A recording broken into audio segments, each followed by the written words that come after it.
গোবিন্দগঞ্জে pornography তৈরির বিভিন্ন সরঞ্জাম উদ্ধারসহ ৪ জন গ্রেপ্তার করেছে পুলিশ।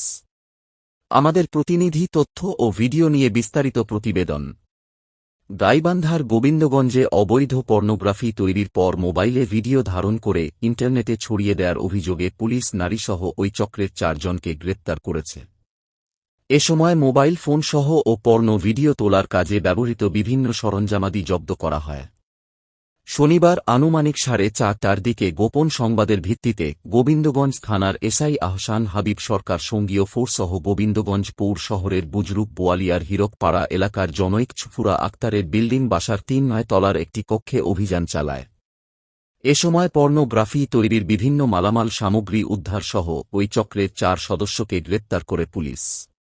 গ্রেফতারকৃতরা হলেও পলাশবাড়ী উপজেলার মধ্য রামচন্দ্রপুর গ্রামের রাশিদুল ইসলামের মেয়ে মামুনি আক্তার, গোবিন্দগঞ্জ উপজেলার অভিরামপুর গ্রামের খোরশেদ আলমের ছেলে রাকিবুল হাসান রাকিব, সাদুল্লাপুর উপজেলার নিশ্চিন্তপুর গ্রামের ছাইফুল ইসলামের স্ত্রী রেজেনা খাতুন সাথী এবং সুন্দরগঞ্জ উপজেলার চণ্ডীপুর গ্রামের লুৎফর রহমানের ছেলে মামুনুর রশিদ। এ ব্যাপারে পর্নোগ্রাফি আইনে গোবিন্দগঞ্জ থানায় একটি মামলা দায়ের হয়েছে।